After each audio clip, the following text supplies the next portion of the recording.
Imagine this. You're lying awake at 3 a.m., trapped in a labyrinth of what-ifs. Each thought branches into darker corridors. Did I offend them? What if I fail?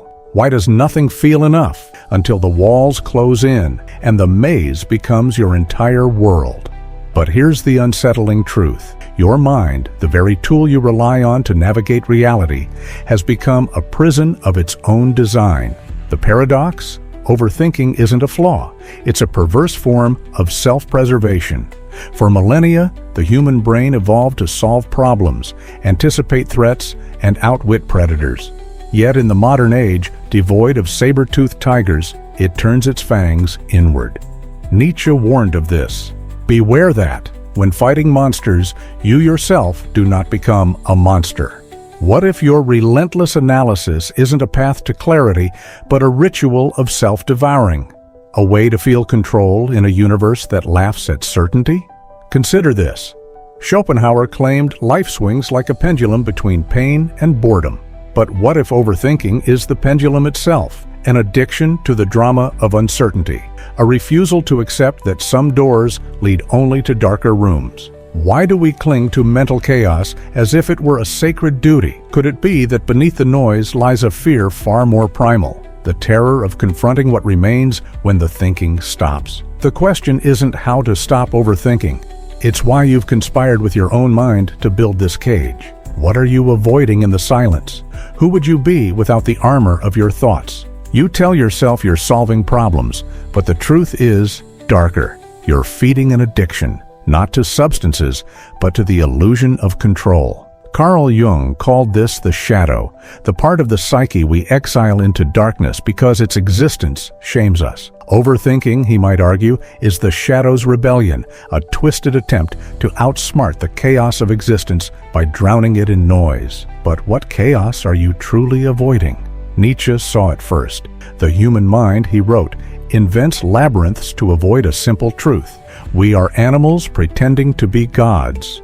We've replaced survival instincts with existential arithmetic, tallying every social slight and career misstep as if life were a ledger. But Schopenhauer's will, the blind, insatiable force driving all life, refuses to be calculated. Deny it, and it metastasizes into neurosis. Overthinking becomes a spiritual malady, the mind's refusal to surrender to the absurdity of a universe that owes you nothing. Modern society weaponizes this.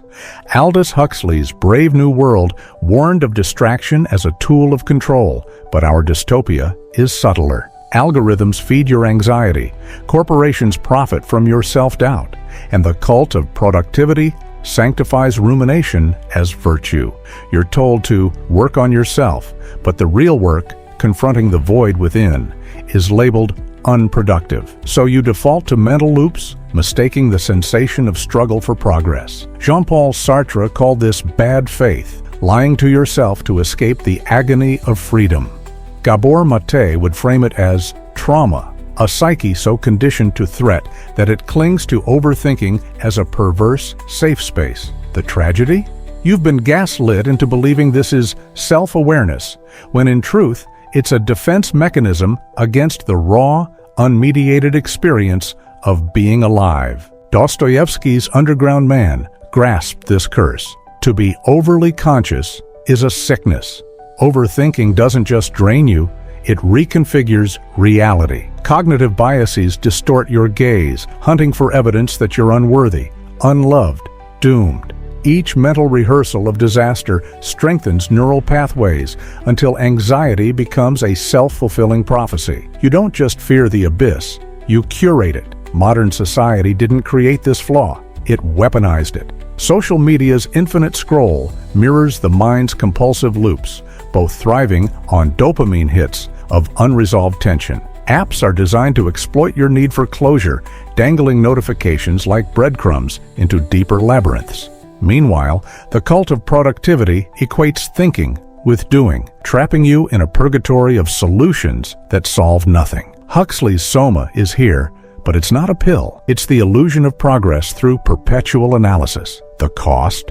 A world of ghosts. Relationships wither into risk assessments. creativity starves under the weight of second guessing. You become a spectator of your own life, mistaking awareness for living. Neuroscientists warn that chronic stress shrinks the hippocampus, the brain center for memory and meaning. In other words, overthinking doesn't just distort your present, it erodes your past and future. But the greatest tragedy remains unspoken. You've normalized this, called it ambition, prudence, depth. How much of your life has been lost not to chaos, but to the fear of chaos? The escape begins where you least expect it. Stop fighting your mind. This is not surrender, it's sabotage. Jungian shadow work demands you kneel before the chaos, not to worship it, but to disarm it. Nietzsche's Amor Fati, the love of fate, offers a clue. Do not seek to exorcise the demons. Become so alive that they flee your vitality. The rebellion isn't against overthinking, but against the belief that you must think your way to freedom. History's greatest liberators knew this. Viktor Frankl, surviving Auschwitz, wrote, "Between stimulus and response, there is a space. In that space is our power to choose." Overthinking collapses that space, conflating the two until you feel powerless. But Frankl's insight reveals the crack in the prison wall. Uncertainty is not your enemy, it's your sovereignty. The moment you stop demanding guarantees, you reclaim the right to act despite. Consider the Zen paradox: let go or be dragged. Stoics like Marcus Aurelius weaponize this, not through analysis, but embodied defiance. When anxiety whispers prepare for the worst, they train themselves to whisper back, or I could live now. Modern neuroscience confirms this. Action, even trivial deliberate movement, rewires the brain circuitry, starving the amygdala of its fear fuel. You don't think your way out of the labyrinth. You walk out, one irrational, uncalculated step at a time. Society will call this reckless. The addicted mind will scream betrayal. But remember Dostoevsky's madman who shattered the illusion, what if I don't want understanding?